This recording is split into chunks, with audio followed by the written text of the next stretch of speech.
Hello दोस्तों, नमस्कार। कैसे हैं आप सब? आशा करता हूँ बहुत ही अच्छे होंगे और जबरदस्त जिंदाबाद होंगे। तो जीके से एक और उपयोगी क्लास टॉपिक रहने वाला है अकबर, जिसका हम कुछ पार्ट पहले ही कवर कर चुके हैं। आज हम दीवेर के युद्ध से आगे का देखने वाले हैं कि दीवेर का युद्ध हमने कल पिछली वीडियो में देखा था कि दीवेर का जो युद्ध होता है वो कब होता है। ये सॉरी गलती से मतलब लिखा हुआ है 1522 ये टाइपिंग मिस्टेक हो गई थी। 1502 नहीं, क्या है 1582। और कल के लिए मैं सॉरी चाहता हूँ कि वीडियो में मैंने भी 1502 ही बोल दिया था। ठीक है, आप इसको करेक्ट कर लेने। 1502 नहीं 1582 है जिसमें दीवेर का युद्ध होता है। ठीक है, आज हम यहाँ से आगे पढ़ने वाले हैं। यहाँ के बाद अकबर ने कुछ प्रथाएं जो चलाई थी, वो प्रथा है, इसने एक प्रथा चलाई थी 1575 में जिसका नाम था मनसबदारी प्रथा। अब इस मनसबदारी में क्या होता था, ये अपने कुछ सैनिकों के लिए, मतलब मनसब का मतलब होता था, जैसे मान लो इनका कोई सैनिक उसके सेना में काम करने वाला है तो उसको क्या करते, अगर किसी को एक सैनिक है, किसी के पास एक सैनिक है तो उसे उसके साथ कितने घोड़े देते थे? 2 घोड़े देते थे। ठीक है, एक अगर किसी के पास एक सैनिक है तो उसके मतलब जैसे मान लो कुछ लोगों का कोई नेतृत्व करता है। ठीक है, उनका जो लीडर होगा, लीडर को दी जाती थी मनसब की जिम्मेदारी। मान लो किसी को 100 मनसब की जिम्मेदारी दे दी, किसी को 200 की, किसी को 400 की। तो उसका मतलब होता था कि यदि मान लो किसी को इसने 2000 की मनसबदारी दी है तो उसके पास 2000 सैनिक रहेंगे और उसके पास 4000 घोड़े रहेंगे। इसका मतलब ये था कि मान लो कोई किसी युद्ध के लिए जाता है और यदि उसका घोड़ा कोई थक जाता है, यदि आप घोड़े पर इतना ज़्यादा वजन लेकर चलोगे तो घोड़ा तो थकेगा ही। अगर एक घोड़ा थक जाता है तो दूसरा घोड़ा साथ रहता था, वो उस पर सवारी कर सकता था। ठीक है, इसका मतलब था मनसब। इसके बाद इसने 1582 में दीन ए इलाही धर्म की शुरुआत की थी, जिसमें सभी धर्मों के लोग आ जा सकते थे। इसको हम सुलह एक कुल के नाम से भी जानते हैं। ठीक है, इंपॉर्टेंट पॉइंट याद रखना है कि सुलह एक कुल के नाम से किसको जाना जाता है? दीन ए इलाही धर्म को जाना जाता है, जिसकी शुरुआत कब हुई थी? 1582 ईस्वी में। यहाँ से एक इम्पोर्टेंट पॉइंट ये बनता है कि इसको कुल कितने लोगों ने अपनाया था? तो दीन ए इलाही धर्म कुल 19 लोगों ने अपनाया था, जिसमें एकमात्र राजा कौन थे? बीरबल। बीरबल जिसका वास्तविक नाम भी एग्जाम में पूछा जाता है। बीरबल का वास्तविक नाम है महेश दास और ये इसके 9 रत्नों में से एक है। ठीक है, तो क्वेश्चन आपको इम्पोर्टेंट याद रखना है, इम्पोर्टेंट मार्क कर लेना कि दीन इलाही धर्म की स्थापना किसने की थी? अकबर ने 1582 में, जिसको मात्र 19 लोगों ने अपनाया और जिसमें एकमात्र राजा थे बीरबल, जो इसके 9 रत्नों में से एक थे। बीरबल का वास्तविक नाम क्या है? महेश दास। ठीक है, इसके बाद 1582 में ही इसने क्या किया था? 1582 में ही इबादत खाना इसने बंद करा दिया था। ठीक है, इबादत खाना क्या था? इबादत खाने का निर्माण किया था इसने 1575 में। ठीक है, जिसे इसने 1578 में सभी धर्मों के लिए खोला था। इबादत खाना में क्या था? ये सभी धर्मों के लोगों को बुलाता था और उनके विचार विमर्शों को जानने की कोशिश करता था। और ये इतना चालाक भी था, इसने सभी को ये विश्वास दिला दिया कि यह बहुत ही जल्द ही उनके धर्म को स्वीकार करने वाला है। ठीक है, जिसे इसने 1575 में इबादत खाने का निर्माण किया था, 1578 में सभी धर्मों के लिए खोला था और 1582 में ही इसे क्या कर दिया था? इसने बंद कर दिया था। किसको? इबादत खाने को बंद कर दिया था। ठीक है, अब इसके दरबार में 2 अंग्रेजी भी आए थे, उनका नाम भी एग्जाम में पूछा जाता है कि कौन कौन वो 2 अंग्रेज थे जो अकबर के शासनकाल में आए। तो सबसे पहला अंग्रेज आया था इसके दरबार में 1579 में, स्टीफन्स थॉमस, जिसको मिशनरी बोलते हैं। मिशनरी बोलते हैं जैसे किसी का कोई प्रचार करने के लिए या फिर कोई बाहर का व्यक्ति आता है। ठीक है, सबसे पहले कौन आया था 1579 में? Stephens Thomas. एक दूसरा अंग्रेज आया था 1583 में, रॉल्फ फिच। ठीक है, इन दोनों अंग्रेजों का आपको नाम याद रखना है कि 1579 में कौन आता है? स्टीफन थॉमस, और 1583 में कौन आता है? Ralph Fitch. ठीक है, इसके बाद इसने 1583 ईस्वी में राम सीता आकृति के सिक्के चलाए। ठीक है, कब चलाए थे? 1583 ईस्वी में राम सीता आकृति के सिक्के चलाए। यहाँ से इम्पोर्टेंट फैक्ट आपको याद रखना है कि इसी के समय पर पुर्तगाली बर्नेल तम्बाकू लेकर भारत आया। ठीक है, क्वेश्चन बनता है कि वह कौन सा पुर्तगाली था जो तम्बाकू लेकर भारत आया? ठीक है, कौन था वो? बर्नेल था। किसके समय पर आया था? अकबर के समय पर आया था। तम्बाकू की खेती करना इसी ने भारत में सिखाया था। मतलब तम्बाकू की जो शुरुआत हुई है भारत में कब से हुई है? 1583 में। इसी के समय पर कौन आया था? पुर्तगाली बर्नेल तम्बाकू लेकर भारत। किसके समय पर? अकबर के शासनकाल में। ठीक है, अकबर के विजय अभियान देख लेते हैं। अकबर के विजय अभियान क्या क्या है? इसका सबसे पहला विजय अभियान है 1561 में, मालवा का अभियान। मालवा का अभियान कब किया था इसने? 1561 ईस्वी में मालवा का अभियान किया था, जिसमें इसने अपनी ध्याई माँ माहम अंगा के बेटे अदम खां को विजय अभियान के लिए भेजा था। किसको भेजा था? अदम खां को। ठीक है, जब 1560 से 62 ईस्वी में अकबर क्या करता है, अकबर के दरबार में क्या चलता है, स्त्रीण शासन या फिर हरमदल चलता है। तो उसी टाइम पर दरबार में जो शक्ति थी वो किसके हाथों में थी, माहम अनगा के हाथों में थी। जिसका बेटा आदम खां क्या सोचता है कि अब तो दरबार को जो सारा राजकाज है वो मेरी माँ के हाथों में, मैं कुछ भी कर सकता हूँ। उसी टाइम पर 1562 में आदम खान ने सोते हुए अकबर को मारने की कोशिश की थी।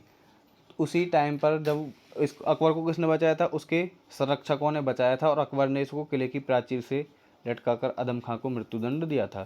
तो 1562 में तो आदम खां की मृत्यु होती है। ये बात है 1561 की। ठीक है, 1561 में आदम खां जाता है मालवा जीतने के लिए। मालवा क्यों जीतते हैं, साम्राज्य विस्तार के लिए। ठीक है, मालवा में एक रानी थी, रानी रूपमती। कौन थी, रानी रूपमती। रानी रूपमती इतनी ज़्यादा सुंदर थी कि इनके जैसी ना तो कोई सुंदर स्त्री थी, ना ही इनके जैसी कोई नृत्यिका थी, और ना ही इनके जैसी कोई गायिका थी। तो अकबर बोलता है आदम खां से कि मुझको रूपमती जिंदी चाहिए। ठीक है, रूपमती जिंदी चाहिए। तो क्या होता है, इसमें एक शासक था बाज बहादुर। ठीक है, मालवा के शासक का क्या नाम था, बाज बहादुर। जब युद्ध होता तो क्या होता, बाज बहादुर युद्ध भूमि को छोड़कर भाग जाता और रानी रूपमती जहर खाकर अपनी आत्महत्या कर लेती है। ठीक है, रूपमती जहर खाकर अपनी आत्महत्या कर लेती है, और बाज बहादुर जो है वहाँ से युद्ध भूमि से भाग जाता है। और जब आदम खां आकर इसे जब अकबर को बताता है, तो अकबर इस बात से बहुत ज़्यादा नाखुश होता है, और ये जिम्मेदारी आदम खां से छीनकर वो पीर मोहम्मद को दे देता है। किसको दी गई थी जिम्मेदारी, पीर मोहम्मद को। पीर मोहम्मद को क्या किया था इसने, पीर मोहम्मद को आदम खां से जिम्मेदारी छीनकर पीर मोहम्मद को मालवा का सूबेदार बना देता है। कौन, अकबर। किसको, पीर मोहम्मद को। इसी कारण से क्या करता है, आदम खां अकबर को मारने की कोशिश भी करता है। ठीक है, तो रानी रूपमती ने तो जहर खा लिया था। तो इन्होंने आदम खान ने और इसकी सेना ने क्या कहा था, वहाँ से जितनी भी दरबार में सुंदर स्त्रियाँ बची थी, सुंदर स्त्री तो छोड़ो, मतलब इन्होंने एक भी ऐसी स्त्री नहीं छोड़ी जिसका इन्होंने अपहरण ना किया हो और उसका बलात्कार ना किया हो। इन्होंने दरबार में से एक एक स्त्री को बलात्कार किया और उन्हें किडनैप करके ले आए। लेकिन अकबर फिर भी नाखुश था, क्योंकि उन्हें रूपमती जिंदा चाहिए थी। इसलिए अकबर ने क्या किया था, अकबर ने आदम खां से जिम्मेदारी छीनकर किसको दे दी थी, पीर मोहम्मद को। और पीर मोहम्मद को क्या दे दिया था, मालवा की सूबेदारी पीर मोहम्मद के हाथों में आ गई थी। लेकिन कुछ टाइम बाद बाज बहादुर वापस आता है। पीर मोहम्मद के जब ये पीछे पड़ता है, तो पीर मोहम्मद की घोड़े से गिरकर मृत्यु हो जाती है, और फिर से बाज बहादुर मालवा पर अपना अधिकार कर लेता है। उसके बाद जैसे अकबर को ये बात पता चलती है, फिर से मालवा पर मतलब अभियान चलाया जाता है, और फिर क्या होता है, बाज बहादुर की हत्या करा दी जाती है। और यदि आप इसको जितना डीप में पढ़ते जाओगे उतने ही इसमें पॉइंट निकलते जाएंगे, लेकिन हमको इतने मतलब है जितना केवल हमको एग्जाम में आता है। ठीक है, कांस्टेबल में इससे ऊपर का क्वेश्चन कोई नहीं पूछा जाएगा, केवल इतना पूछा जाएगा कि मालवा को इसने कब जीता था, 1561 ईस्वी में जीता था। ज़्यादा आपसे ये पूछ सकता है कि मालवा का उस टाइम पर राजा कौन था, मालवा का राजा था कौन, बाज बहादुर। ठीक है, बाज बहादुर। एक क्वेश्चन आपसे ये पूछा जाता है कि मालवा को इसने मतलब मालवा पर इसने क्यों अभियान चलाया था, तो मालवा पर इसने किया था साम्राज्य विस्तार के लिए। और दूसरा, वहाँ की जो राजकुमारी थी रानी रूपमती, वो एक बहुत ही सुंदर स्त्री होने के साथ साथ एक नर्तिका और बहुत अच्छी गायिका थी। शायद भारतीय इतिहास में एक पहली ऐसी सुंदर स्त्री हो जो सुंदर होने के साथ साथ नर्तिका और गायिका भी थी। ठीक है, इसके बाद इसने 1562 में आमिर को मिलाया था। ठीक है, आमिर को मिलाया था। आमिर का क्या होता है, इसका एक राजा था बिहारी मल, जिसका दूसरा नाम है क्या, भारमल।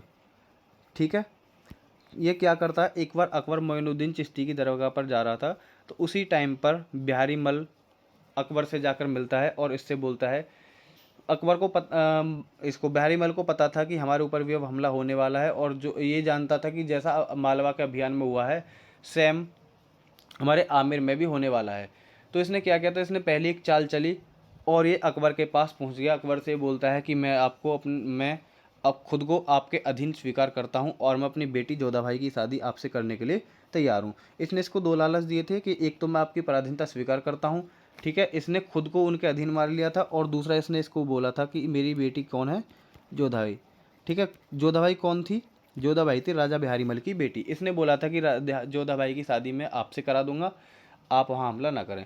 तो बहुत सारे इतिहासकार ये भी बोलते हैं कि आमिर ने गलत किया, आमिर को युद्ध करना चाहिए था, युद्ध लड़ना चाहिए था, लेकिन उसने कुछ सोचकर सही भी किया था, क्योंकि उसको पता था कि उसके साथ ऐसा होने वाला है। ठीक है, इसका एक भतीजा था, ठीक है। भतीजे की जो मतलब भतीजे को जो आना जाना था वो अकबर के दरबार में बहुत ज़्यादा लगा रहता था। इसी वजह से क्या हुआ था, इसने मतलब इसको पता था कि हमारे साथ ऐसा होने वाला है, कि कारण था इसका भतीजा, ठीक है।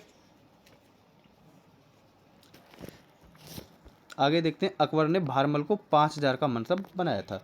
जब भारमल ने अपने आप को इसके अधीन स्वीकार कर लिया था तो अकबर ने इसे क्या किया था, 5,000 का मनसब बनाया था। इसकी बेटी कौन थी, हरका बाई। हरका बाई किसका नाम है, जोधा बाई का ही दूसरा नाम था हरखा बाई। और इसी का एक अन्य नाम और था मरियम उजमानी, ठीक है। किसके नाम थे तीनों, मरियम उजमानी या हरखा बाई या जोधा बाई। किसकी बेटी थी ये थी बेटी आमेर के राजा भारमल की बेटी। इसका इसका एक भाई भी था, ठीक है। किसका भाई, जोधा भाई का एक भाई था, या फिर आप बोल सकते हैं कि किसका, राजा भारमल या बिहारी मल का एक बेटा था, कौन था, भगवान दास। इसी का पुत्र कौन था, मान सिंह, जो कि इसके नौ रत्नों में भी शामिल होता है, ठीक है। इसने भगवान दास को क्या किया था, इसने मान सिंह को 7,000 का मनसब बनाया था। मान सिंह कौन था, भगवान दास का बेटा, यानी कि जोधा भाई का भतीजा था कौन, मान सिंह को इसने 7,000 का मनसब बनाया था और इसके दरबार में नवरत्नों में भी यह एक रहा था। आगे देखते हैं, तीसरा क्षेत्र था जो इसने जीता था 1564 में, गोंडवाना का क्षेत्र। गोंडवाना कहाँ पड़ता है, एमपी के बॉर्डर पर है, ठीक है। एमपी के बॉर्डर पर क्या है, गोंडवाना क्षेत्र, जिसको इसने कब जीता था, 1564 में। यहाँ पर एक रानी शासन करती थी, उनका क्या नाम था, रानी दुर्गावती, ठीक है। कौन क्या था, रानी दुर्गावती। इसका एक रानी दुर्गावती का एक पुत्र नहीं, इसका एक पति था, इसका पति था, क्या नाम था उसका, संग्राम शाह। संग्राम शाह की पहले ही मृत्यु हो चुकी थी, जो कौन था, स्वर्गीय था, ठीक है। इसका पति था स्वर्गीय संग्राम शाह, जिसकी एक विधवा पत्नी थी रानी दुर्गावती। उस टाइम पर रानी दुर्गावती गोंडवाना पर शासन कर रही थी, जिस टाइम इस पर अकबर ने हमला किया। और अकबर खुद कहीं हमला करने नहीं जाता था, अपने सैनिकों को भेजता था। जैसे कि 1561 मालवा के लिए इसने किसको भेजा था, आदम खां को भेजा था। 1562 में किसी युद्ध की जरूरत ही नहीं पड़ी। 1564 में जो गोंडवाना जीता था इसने भेजा था आसफ खां को, ठीक है। आसफ खां को इस युद्ध के लिए भेजा था, ठीक है।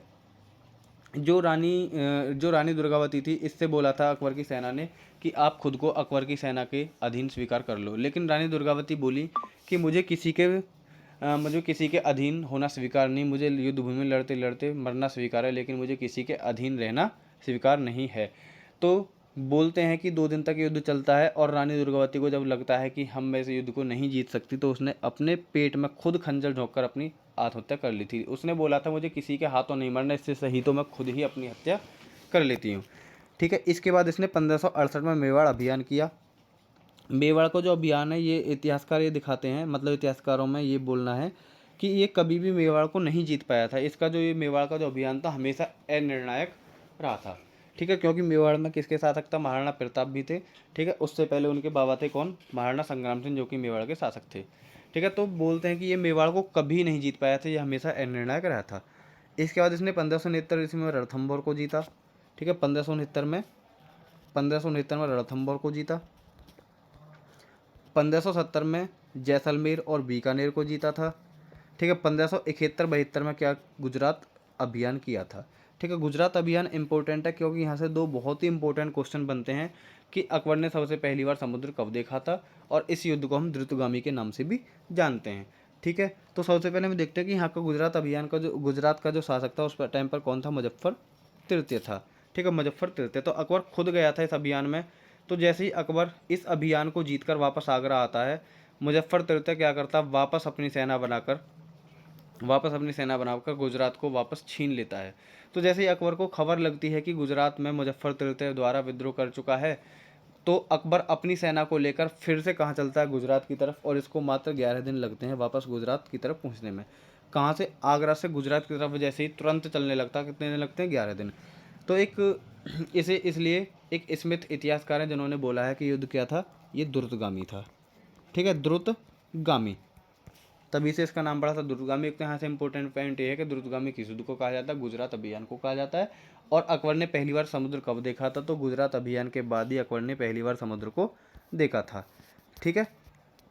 दोनों क्वेश्चन मोस्ट इंपॉर्टेंट है कि अकबर ने पहली बार समुद्र देखा और इसी अभियान को द्रुतगामी अभियान बोला जाता है। किसने बोला था? इतिहासकार स्मिथ ने बोला था। ठीक है,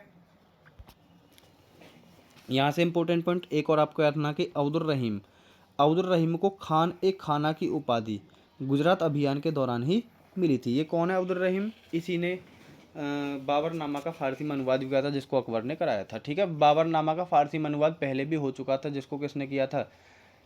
जिसको पायंदा खान ने किया था। और एसएससी पे क्वेश्चन पूछ चुके हैं कि उसका जो फारसी में अनुवाद था किसने किया था? बाबरनामा का पायंदा खान ने किया था।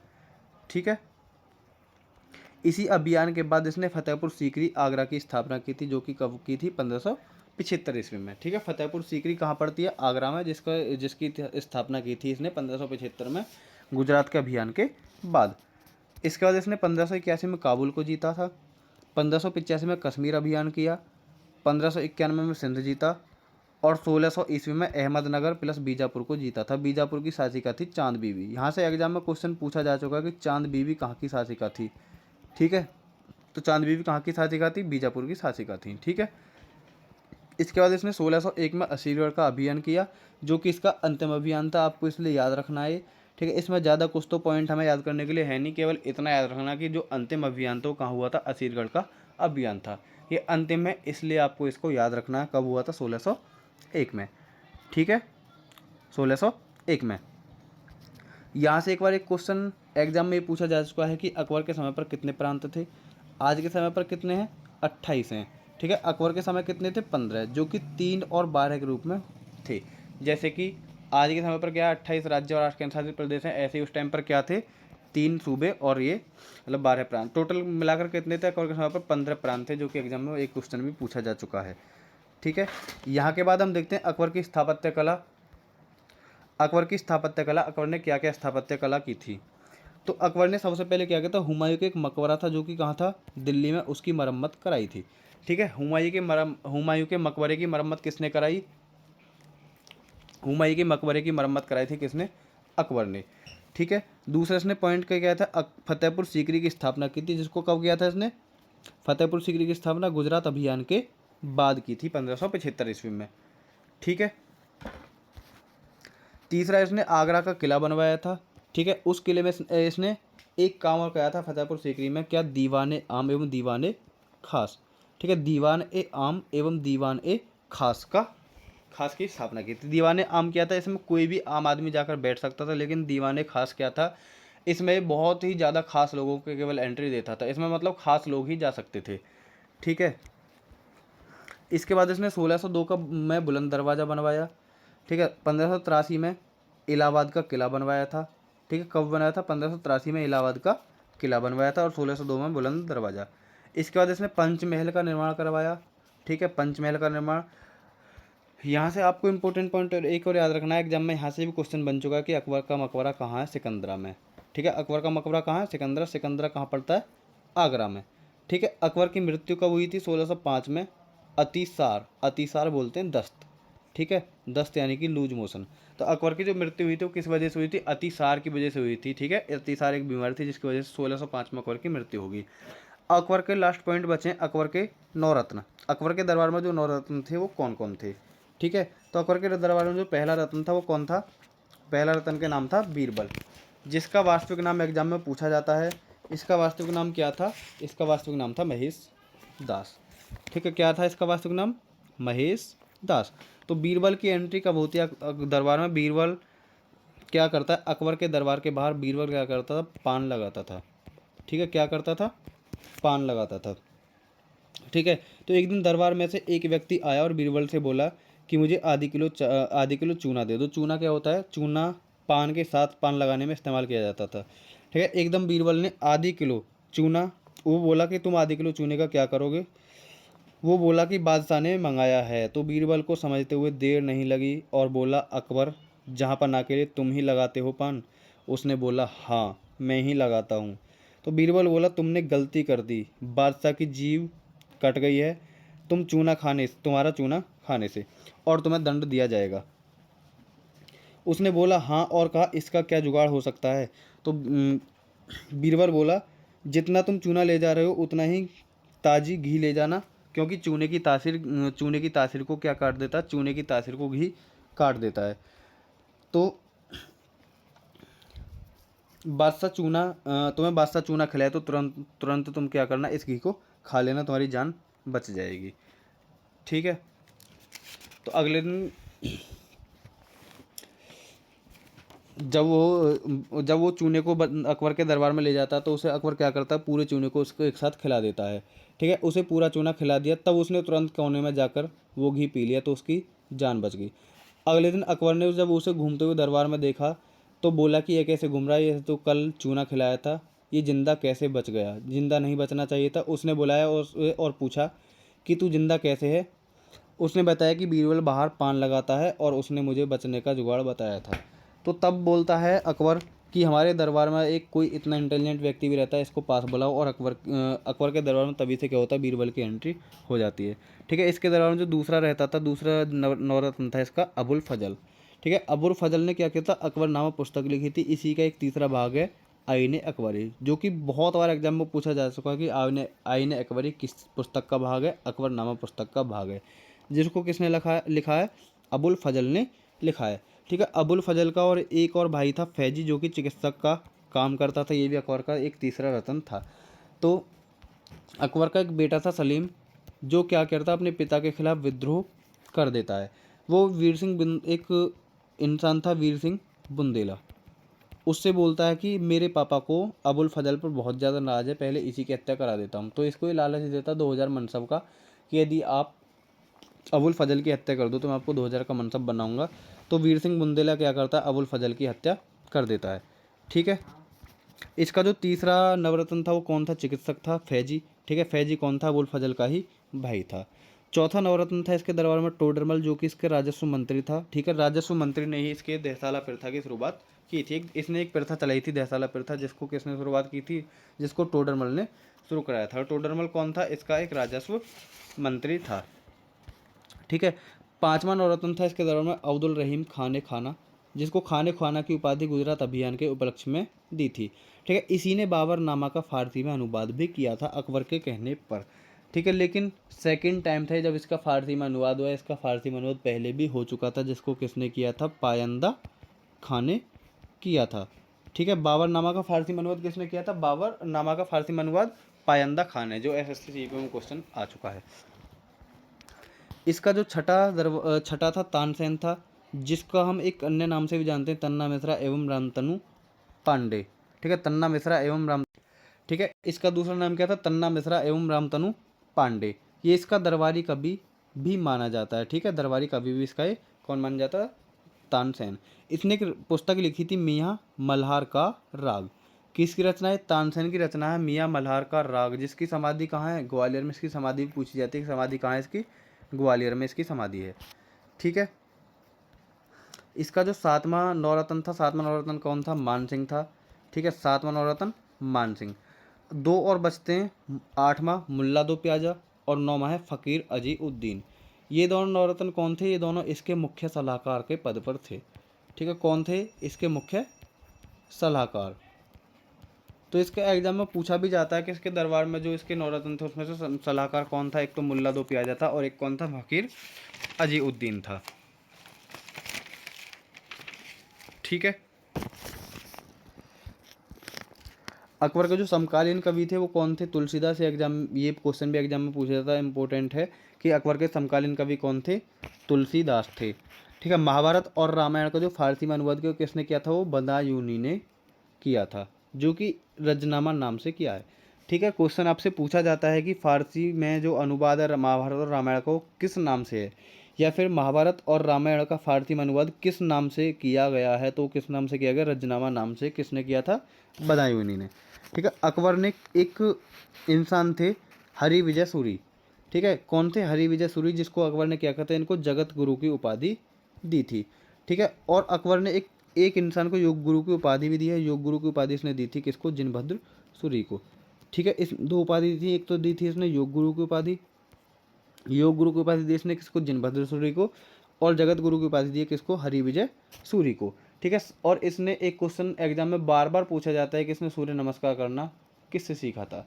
ठीक है, सूर्य नमस्कार करना करना किससे गया था? दस्तूर जी राणा। दस्तूर जी राणा। यहाँ से पीसीएस में भी एक और क्वेश्चन बन चुका है कि अकबर ने सूर्य नमस्कार करना किससे सीखा था?